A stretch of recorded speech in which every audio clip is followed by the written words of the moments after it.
My name is Toby Akinfenwa. I'm a mum of two, a 3-year-old and a 5-month-old.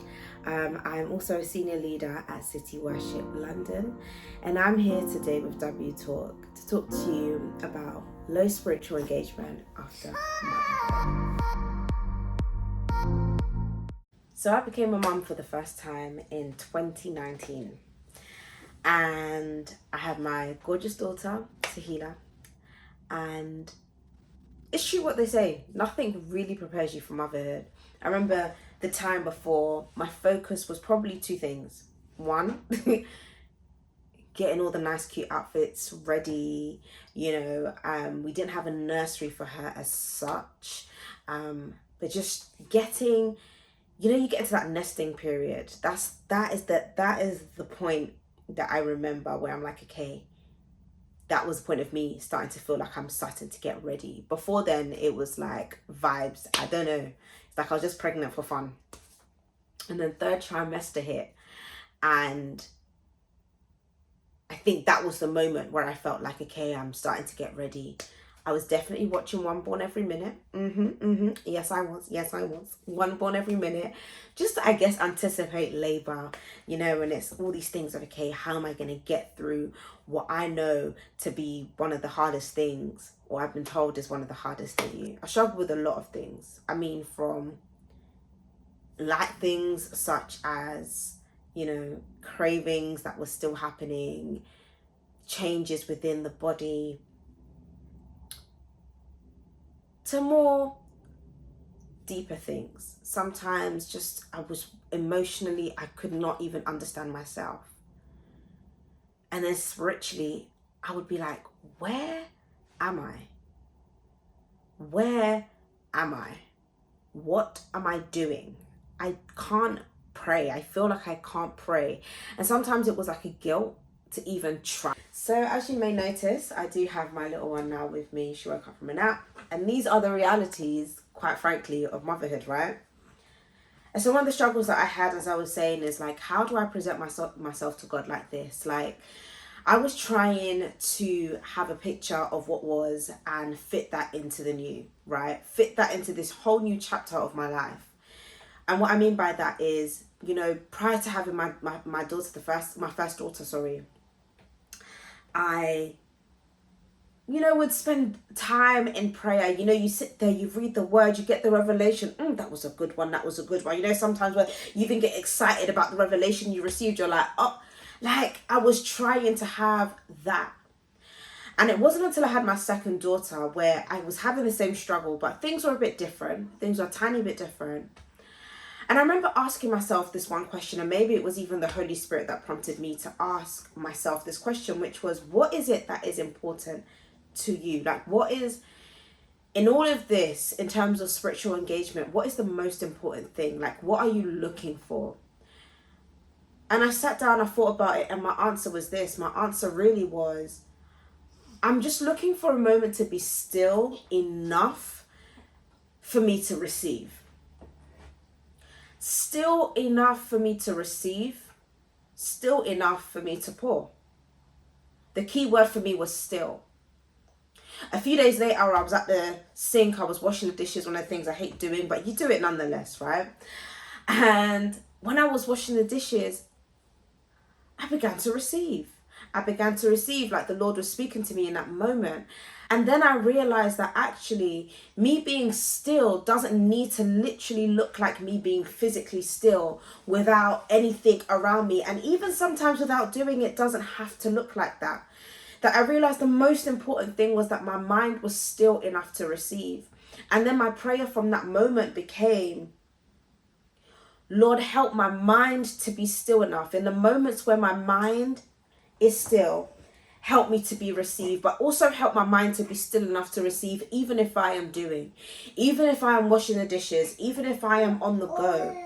I want to have moments where my mind is still, it's still, so that I can receive.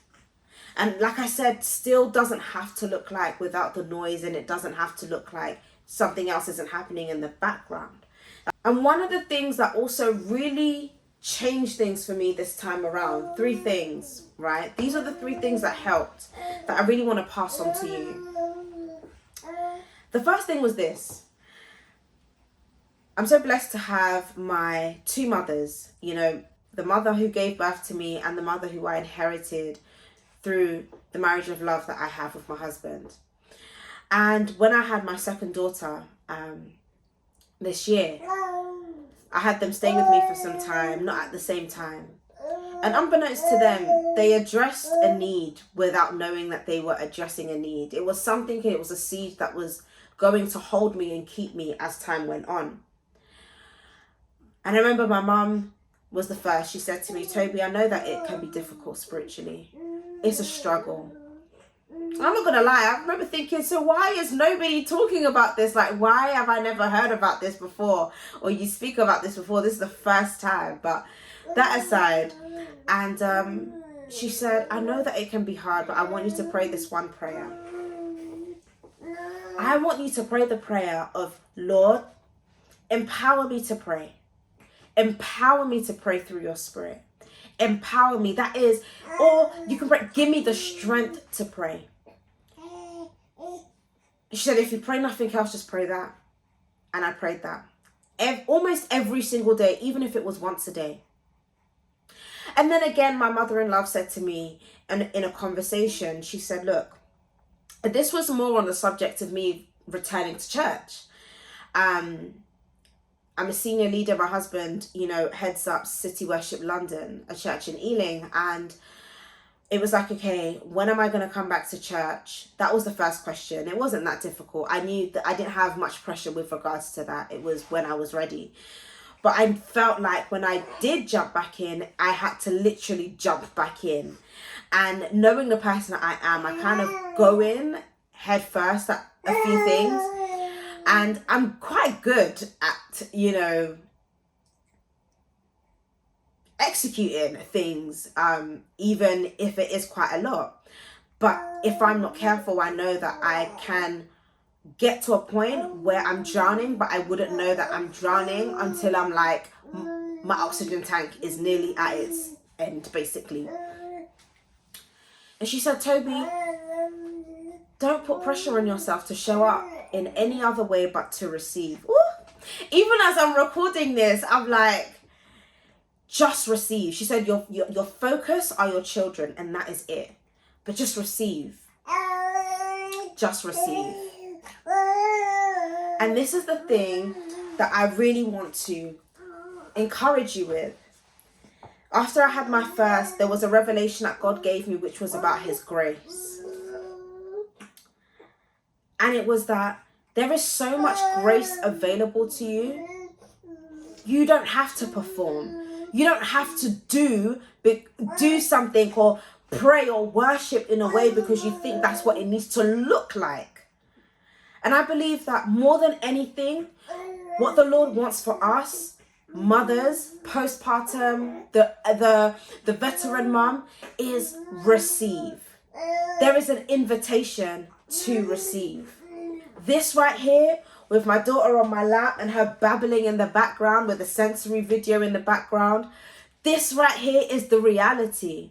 It is the reality for a lot of us who may not have external help, like a nanny or what have you, or mums who stay and look after the child. And even if they were, right?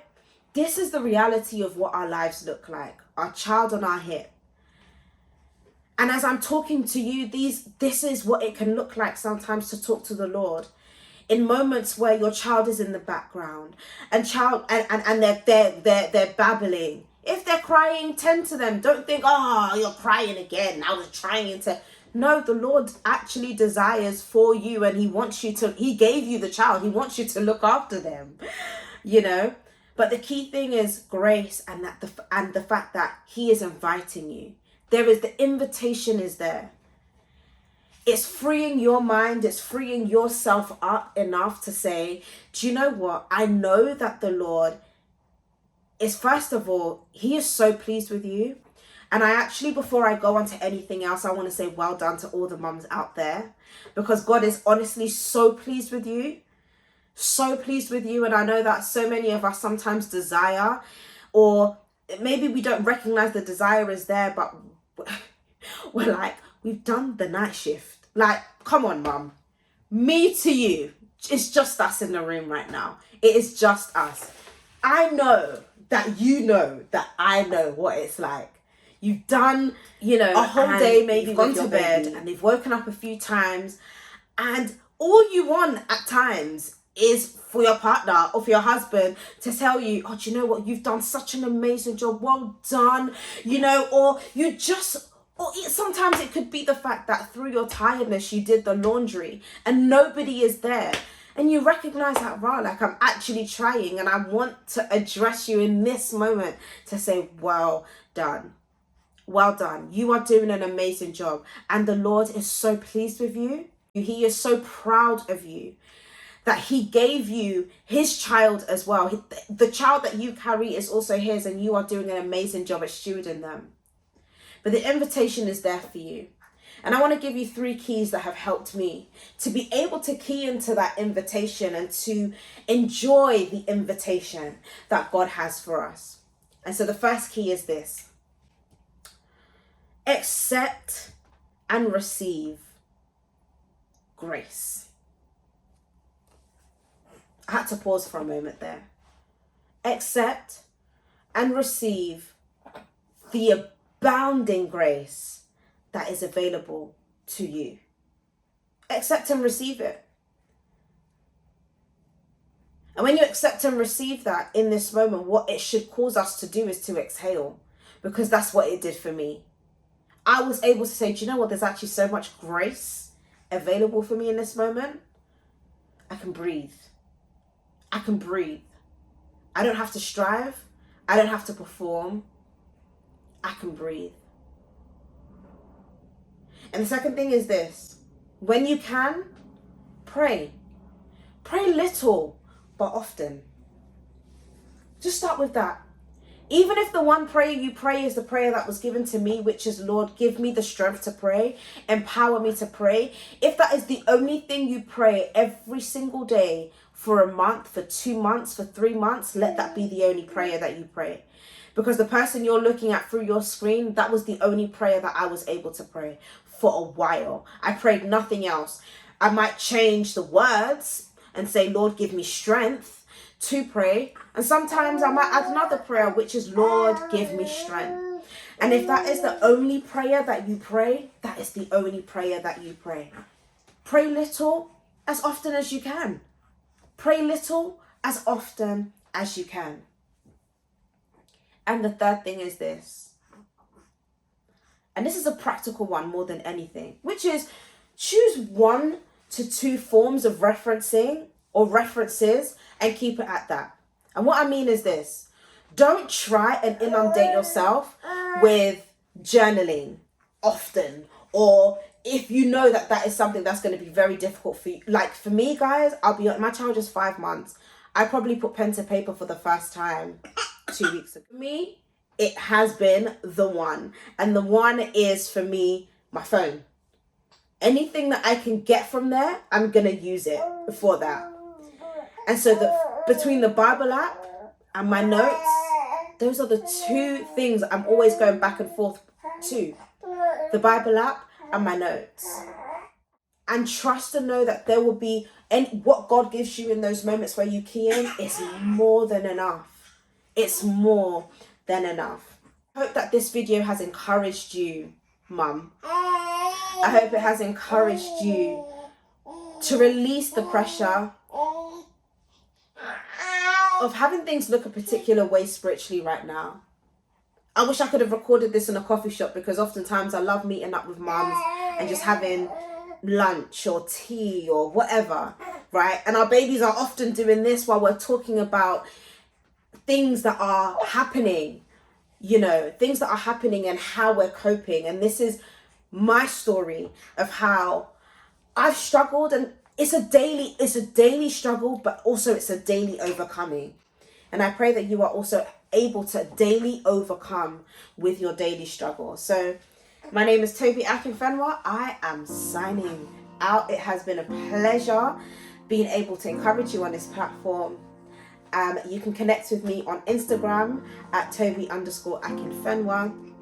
Hit me up, send me a DM, and yeah, let's talk. Let me know what you have found the most encouraging about, or what has encouraged you rather the most in this video. Take care. Bye. Yeah, say bye. Say bye. Say bye.